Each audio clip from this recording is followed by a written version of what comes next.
I can't believe we're wrapping up the third quarter of the year already, can y'all? Well, thanks for checking in with us today here at Warehouse and Operations as a Career. I'm Marty, and I'm super excited about all the things that we've got working right now. We have some great guests coming up over the next few weeks to share and visit with us. It's really a lot of fun putting these shows together. I hope you're enjoying them and that you're finding, at least occasionally, something of value that helps your career, plans, and goals. I'd appreciate it if you'd subscribe to us on iTunes, Apple Podcasts, Google Podcasts, or any of your favorite podcatchers out there. Maybe even share the show with a friend or two. We love seeing our group growing each week. Well, for today's episode, let's talk about our advancement opportunities and how we may be able to push things along a little bit. I was speaking with a young gentleman a few weeks ago that thought that he'd like to get into the safety realm. He'd always enjoyed teaching and volunteering in community projects. He'd been in warehousing for about 8 years and was looking for his next opportunity. He's got him a plan put together and wanted to run it by us at WAOC, see if we had any ideals or opinions, and as you know, I've got no problem sharing an opinion every now and then. We'll call him Brett for today. Brett had launched his warehousing career in sanitation for a large production facility. I think he worked there for about a year. He had earned some time on the electric pallet jack, and although he liked his position, it was quite a drive each day, and he went out looking and found an opportunity closer to home at a distribution center that was advertising for a pallet runner. He's been with this company now for about 7 years. He moved to a forklift operator in year 2 and on to a receiving position in year 4, so he's been doing that for about 3 years. I had asked about a supervision or a lead position, but he has very little interest in the office hours part of the job, dealing with the merchandising departments and having to direct his peers or the same men and women that he'd been working with, all this time. His facility has a really strong safety department. I mean the kind that shares articles, always participates in the crew startup meetings, and really presents safety in such a way that it builds a culture, a way of doing things right every day. Brett's been educating himself with different articles on the internet, and he's taken several online supervisor and management classes. I think he's found a couple on safety or safety practices as well. If you're not familiar with Allison.com or UniversalClass.com, I urge you to check them out. It's the internet, and believe me, you can find a class on just about anything on the internet. A lot of them are free or at a very reasonable price. Now, these courses are probably not going to give you any credits towards a degree or even any certificates, but they will arm you with knowledge.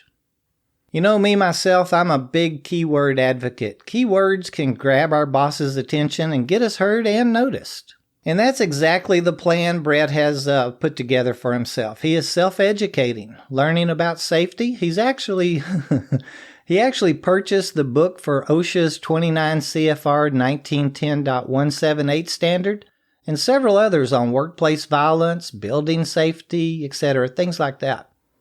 Just through speaking up at the shift's startup meetings, he's been noticed, and the safety manager is now aware of his goals and what he's doing to achieve them.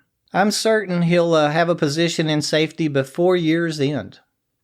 Brett's story reminded me of a class I gave last week, I believe it was. One segment was on personal growth in the workplace, and although the participants were office staff, I think a few of the points can apply to us here in operations. You know, we all have a personal life outside of work, and I hope that's our primary life. Our spouse, children, and families, yep, even our in-laws are important to us. I hear a lot about, what you'd call gossiping on the job lately. I think this is relatively new to us on the floor. I was told by an individual that he had more friends at work than outside of work. Now, I'm of the philosophy that we do not have any friends at work. Think about it. Everyone's paid to be there, and we're all there for pretty selfish reasons. We all want to make more money than the others, and I bet we all feel like we work harder than anyone else. I believe our friends come from the social settings, things like school, our extracurricular, our flag football or softball teammates, or yoga classes, and our kids' PTA groups. Anyway, one day we may hear someone talking bad about, we'll say, Mary. Then the next day, Bob's talking about Mary. And Carol, Mary and Bob's friend, goes and tells Mary Bob's talking about her. I have to shake my head a little at these stories. We're at work to make money, get noticed by our boss, and get a promotion to take on more responsibility and make more of that money, right? Maybe as a group we're getting, I don't know what to call it, maybe too comfortable or too familiar at the workplace. I bet we all could put a little personal growth to play when it comes to gossiping, don't you? I think that's a great example of workplace distraction. I was talking to this group about attendance, not just how important it is, but discussing how and why we as employees struggle with it each week. Take our children's parent-teacher meetings for an example. I bet we all prepare for those when they come up. We ask our kids how they're doing at school, are they acting right in class, and we're on time for those meetings. We don't want to arm the teacher with anything to hold us up or open the door to hear anything bad that one of our children's doing. We prepare for the meeting and we make sure we're on time. It's outside of work and we make a fun or a good time out of it. Another thing that we discussed was our cell phones. We all know what a distraction our mobile phones are, and yet we're willing to give up productivity, which is our money, just to use them on the floor. I read an article that said the average worker looks at his or her cell phone on average 28 times a day. Let's half that for our purposes, so we'll say 16 times for 3 minutes at a time, and the average there was 5 minutes at a time. So that's 48 minutes out of our 8-hour shift, a productivity shift. If we're paid on productivity, we're giving away money to look at our social media. So there's 3 of the topics we discussed in the personal growth part of my class. The whole thing was about workplace distractions and those costs to employers and us as associates. The resources I used were by Forbes, Udemy, INC, I love those articles, and the Job Board Monster. When you have a spare moment, and remember we need to make time for personal growth, look up the phrase workplace distractions within all of them. I bet it'll give you something to really think about. Anyway, the articles were about companies that had implemented rules to avoid those distractions and the post surveys taken after some time had passed. Let me share a few of those numbers, some of those results with you. 75% of the respondents stated they were getting more done and was more productive.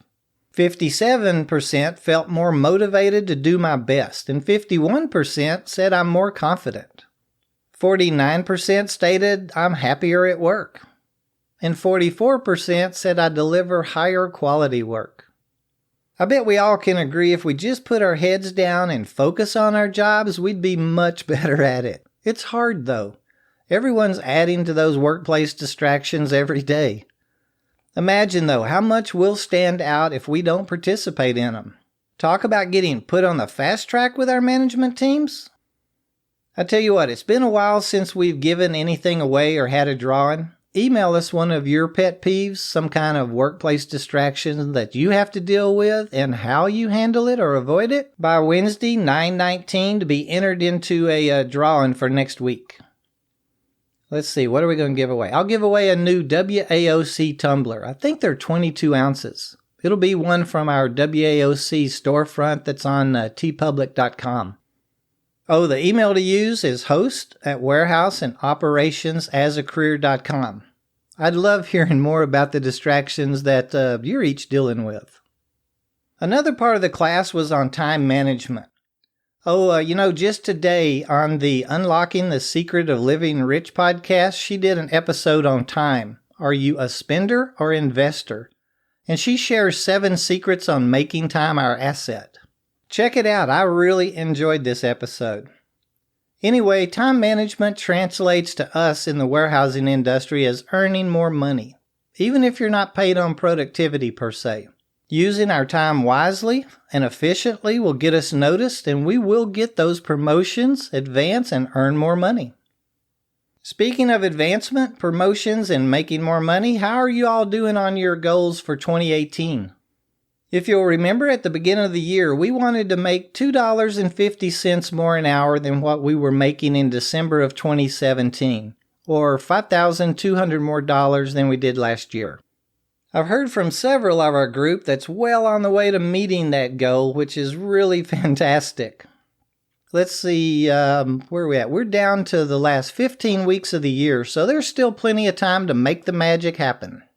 Give us a holler if we can help in any way. We'd be happy to share any thoughts and experiences with you, maybe even a couple of opinions. Stick with it. Be on time, keep focused on your task, and stay true to your plan. It'll happen. Well, until next week, be safe, speak up, share your knowledge with a new boot, and get noticed by your manager.